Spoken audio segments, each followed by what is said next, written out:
How did you like joining the opposition last week, by the way?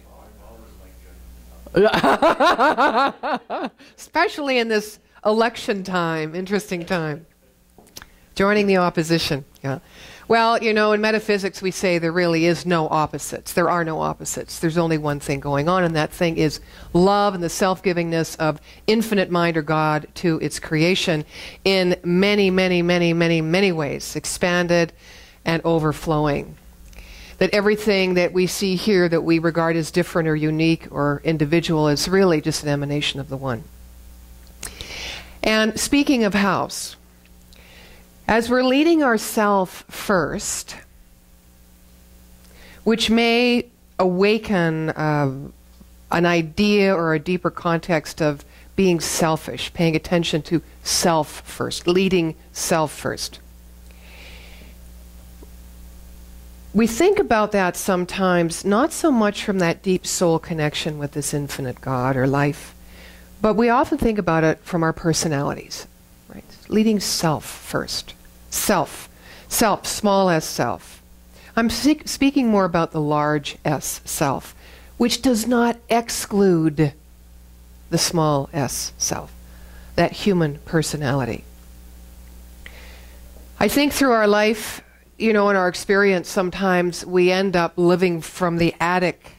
We've kind of moved ourselves up there for safekeeping, where we kind of close the doors on the main floor or don't go through them, and we've definitely locked the basement. You know, so we're in a house, you know the old saying, a house divided against itself, because we're not moving freely and flowing through all those aspects of our personality, all of that which we are. We've saved a little, we've hidden a little, we've not addressed some, we've suppressed or repressed other parts, and we live joyfully in some of them, in the attic. The attic is more of a narrow path. It's a narrow pathway that we have carved for ourselves to fit more of a social or societal norm or idea. We talk about it in metaphysics by saying race consciousness, that which is by the majority accepted as true, as good, as right, as real. So living off the grid is about stepping off of that ideal, off of the norm. How can we do that if we're living in the attic? We gotta go down to the other floors and eventually unlock the basement. We cannot be a house divided against ourselves. Now, most of you know Reverend Karen Weingard. Gosh, she's still in me energetically, I have to say. She was here at our Season for Nonviolence as our keynote speaker from the States. And I wanted to share with you very briefly a story she shared with the practitioners at the practitioner retreat. It was about her son Casey. She had asked God for, she was going to adopt a child. She had 2 of her own children. She was in a marriage now, a little older, and she wanted to raise a child in this marriage. So they decided to adopt, and she prayed to God for a baby boy that would bring love in great degrees to the world. So a little baby boy she did receive, who was legally blind, who had to be fed by a feeding tube, who could not walk, had to be lifted everywhere. And at the age of 12, she was in the hospital because the boy's health was degenerating, and the doctors suggested that she or they take him off life support. 12 years old. So she prayed for a bit, and she announced to the doctors that in no way would her child's life be ended by virtue of man's decision or man's timing. So, or kept alive by man's decision or man's timing. So what she decided to do after the prayer was she herself was going to take him off life support and just pray. And she did that. And in the ear of this young boy, she kept saying, "You are love, you are love, you are love, you are love, you are love." She turned off the machines, the feeding tubes are out. There was only one nurse that stayed with her, apparently, who was 3 months pregnant herself. All the doctors left the room. Apparently he turned blue, he went cold. And then he regained color. And then the machine started to operate on the breath of the young man. He's 26 today. It's interesting that we develop sacred substance, and by that I mean we start to move into that idea of who we truly are, that greater truth, so that we can walk in the world with acceptance and light. Often we garner that sacred substance from times of crisis. People say crisis. When I think of the word crisis, I think of Christ. Christ is. Crisis, Christ is. Christ is that greater knowing and light within us, that truth that was born there and always is there to reveal itself through us. We awaken to it when our capacity for knowing that truth is tested. When we are asked, come out, wherever you are, come out and know the truth. Reverend Karen knew the truth in that moment. What a moment. What a moment. To move past one's individual needs or beliefs about how things should be based on the norm, based on authority, and say, no, there is something greater. And I will open to that. Another story. It's interesting. They're both in hospitals. I live in Bragg Creek, as most of you know, and I was visiting an art gallery, which has been there, Art Canada, for quite a while, and they're closing. They have a closeout sale. My mom decided she needed a picture fixed, so I went in and talked to the owner. Now, I've seen this little fellow, Angelo, running around the hamlet for a long time. We've never, hi, but we've never had a conversation. I don't know what happened that day, but I went in to pick up my mother's piece that he had fixed, and he started talking to me about mothers. Sometimes it's my favorite subject, sometimes it's my least favorite subject. And he talked to me about when his mother passed away. He said he has a sister and he has another brother, younger brother, but he said, my mother was my best friend. Unequivocally, my best friend. I did everything with my mother. He said, you could say I was kind of a mama's boy. Now, he's married with 2 kids. He's homeschooled them. They're 12 years old. They're just going into public school system. He's a wonderful dad from what he tells me and what I intuit. And he's talking to me about his mom. And his mom passed pretty early, 54. She was the one, he's Italian, so she's the one in the family that had the door open all the time, was feeding everybody, never slept but didn't need to, because she was so energized by the love she gave. She's the one who passed early. The only one of 9 siblings that had cancer. So here he is at the side of her bed. He has her hand in his hand. And he's praying. And she's breathing, but breathing slower and more labored. Finally, she comes to the place where he thinks she's going to take her last breath. And he panics because his sister, his brother isn't living there in Calgary, but his sister is downstairs getting a cup of coffee. She takes her last breath. Now he's devastated because his sister isn't here. So he shakes her, and he shakes her, and he shakes her. And she's like this. The sister's there. The sister holds the other hand, and together they get to say their goodbyes to their mom. Together. He said, I want to tell you, Nadine, that was the biggest awakening of my life.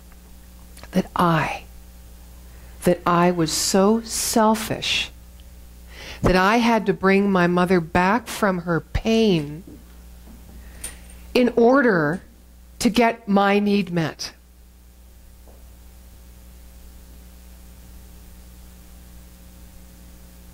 That really impacted me.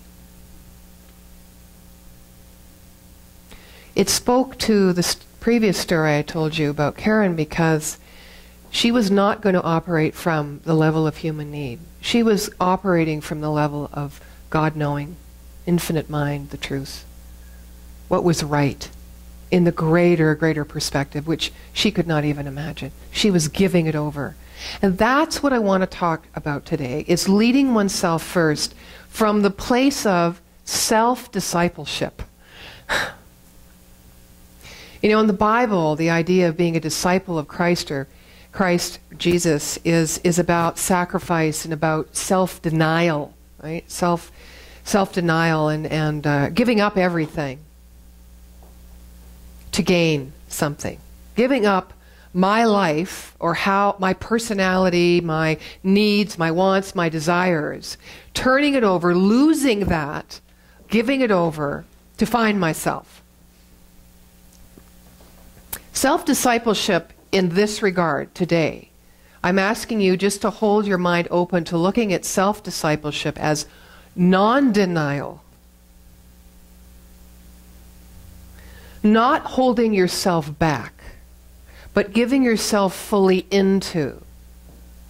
Walking the path to demonstrate the truth. Part of that walking is about time to self-reflect, time for inner spiritual practice, but it's so much about the walking. It's so much about being in the world. We always think about, how do I go away to those quiet places to find myself? Reflection is important. But can you think of going away to those quiet places to lose yourself?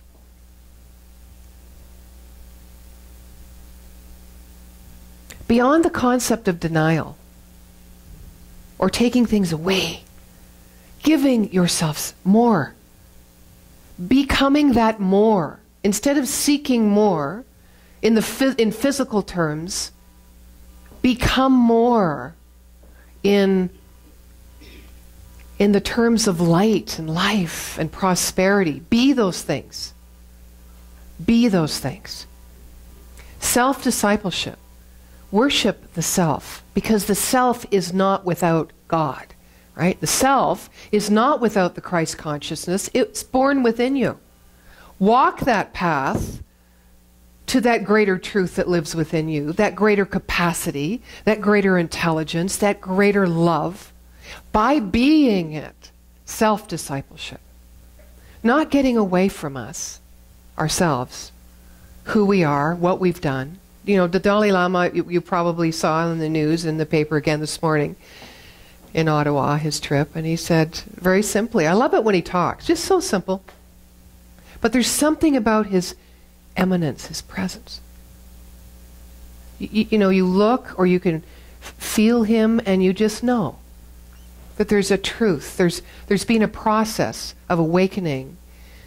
And there just is what is. And he accepts what is. And his statement that they captured today in the paper was, we must look to the future no matter what has gone on in the past. So, come out of the attic. Go down to the main floor. How many floors are your house? I have no idea. Get all the way down to the basement. It's about embracing all of who we are, including that Christ. We don't have to go anywhere to find it. Interesting. Solitude. Nature. The nature. Getting out to nature. Where you're not disturbed. And here today, my experience, all these noises going on. I've never had so many noises. It's very interesting. The music in the beginning, it was like it was like a beat behind us. Everything was off. It's kind of off what we need, what we would like to have, right? This is life, right? That Christ consciousness, that eminence of love, that knower of truth, that walker in the straight path is here.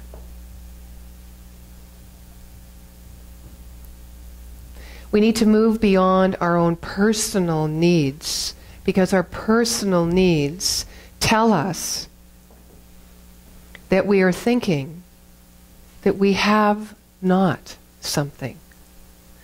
We can move beyond our personal needs into our deeper desires, which are rooted in that greater truth of who we are. The desires are to be expressed, to be revealed. That desire is for us to be fully expressed and revealed. So we can't leave part of it in the basement and part of it in another room. We need to fling the doors open and let all of ourselves be released.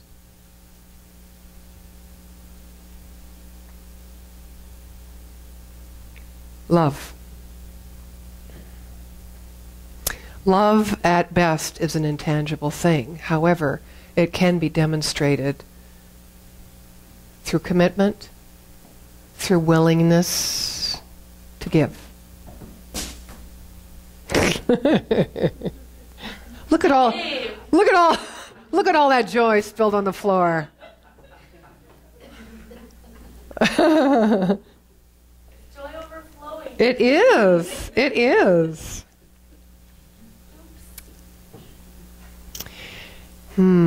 I think one of the doors that shuts in my house sometimes is this idea of willpower. You know, this one where you rely just on yourself without consultation or reflection or contemplation on any other kind of wonderful, constantly sourced partnership or creative energy that's always moving through you. I think that willpower sometimes says this is the direction you absolutely have to go if you want to appreciate or achieve something or get whatever it is you think you need out of life.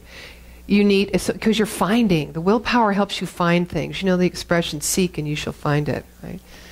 But what about losing and surrendering ourselves and being that disciple of the greater truth of who we are? That doesn't ask us to use our willpower. It asks us to use our discipline, our inner discipline, to keep at one-ment with that, the emanation of that Christ consciousness.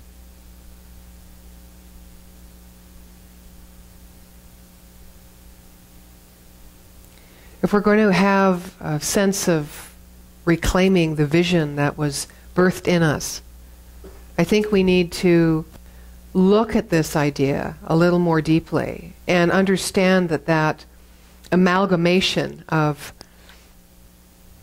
intuition and intellect, or mind and heart,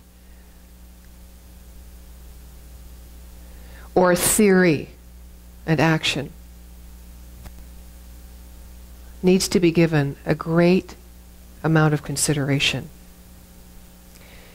Always calling ourselves forward through our fears, through the closed doors, and into the basement of those unknown parts of ourselves, to discover everything. To discover feelings, perhaps, or desires or dreams that we've had repressed.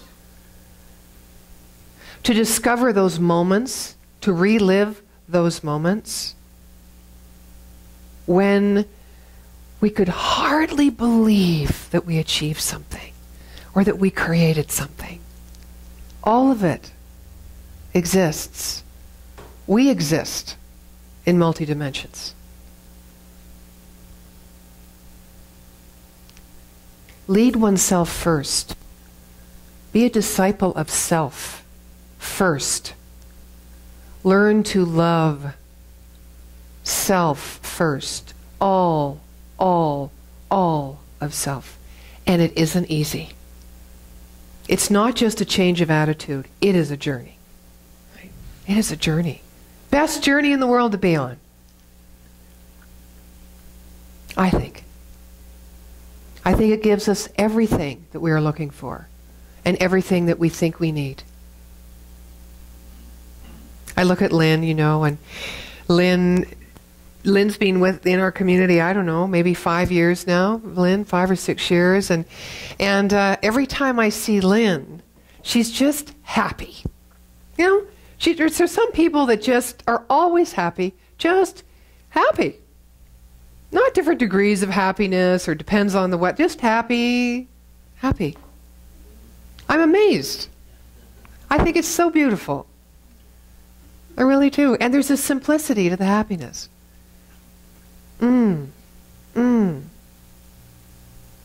Nothing more to know, only more to be. If we want more in our lives of anything, we need to be more. We need to be that which we want. There's no other way around that idea. When we treat, or when we do affirmative prayer in this teaching, when we first learn about it, we learn about it in a way that we start to understand these principles work through us, that we can tap into, as we tap into a deeper understanding of them, we can tap into a deeper demonstration of those principles working through us, or us working with those principles. Principles meaning the principle of unity. Laws meaning spiritual laws of attraction, of growth. As we start to understand and allow that infinite mind to do its part, which is to create, and our mind to develop and open to a greater capacity of doing its part, which is to direct and mold and shape the vision, we start to understand that it isn't to get something we don't have, it's just to be able to reveal more of who we are. Because when we are illumined, and when we are walking that path in confidence, as simple as it may be, or as profound as it may be, whether we build a mud hut on the beach and run through all the rooms, or whether we build a cathedral that reaches to the heavens, it doesn't matter.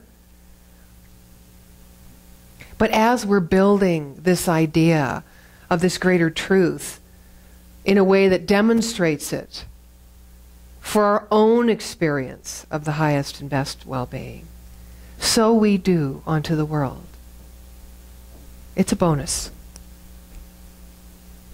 Rather than being directed by doing this thing onto the world, be a disciple of self and all that exists within. Fling the doors open. Throw the keys away. Trust. Trust that the house has already been built. Trust that the foundation is solid. That there is no wrong or right. There just is what is. Move. In simple joy. Just in simple joy. Saying yes. Just say yes. Just say yes. Ernest Holmes in the Sermon by the Sea, one of the favorite lines that is quoted by his students, be for something and against nothing. Be for something. That something is you. That something is God or Christ as you. Before you, behold the glory and the good and the beauty. Take that shopping with you, and you'll spend less money. Note to self. Where did that come from? Lovely. So the cost of discipleship in Christianity, it seems quite high. We must deny ourselves, we must take up one's cross, and we must follow Jesus. What are we denying ourselves? Pardon? It was a rhetorical question, but that's okay. Yeah, we're denying ourselves the ability to be us. Lovely. One must take up one's cross. What does that mean? Reinterpreted. What do you think? Discipleship, self-discipleship, taking up one's cross. What do you think that might mean? Re-reference. Cross, yeah. In face of all else, to stay on the path, perhaps. Right? Not be hung out to dry, because you can only do that to yourself, right? Not be stoned, because you can only do that to yourself. But that cross, to me, is that opening of the heart. Everything vulnerable in belief of that greater truth of what eternal life is. One must follow Jesus.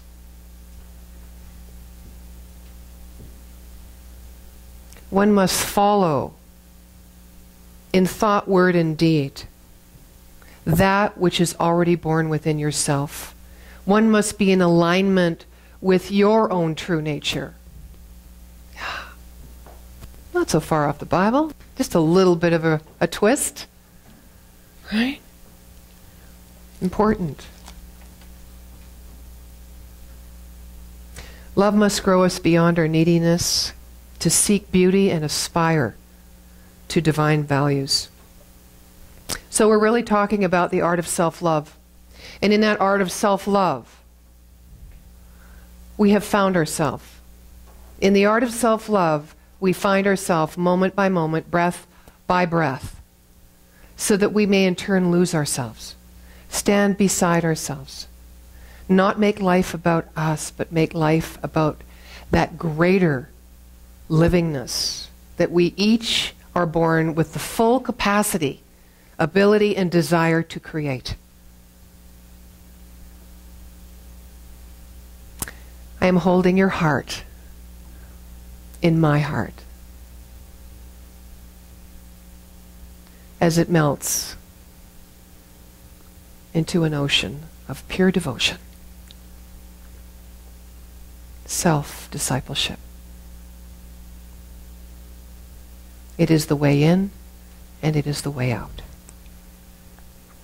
And so it is. Thank you.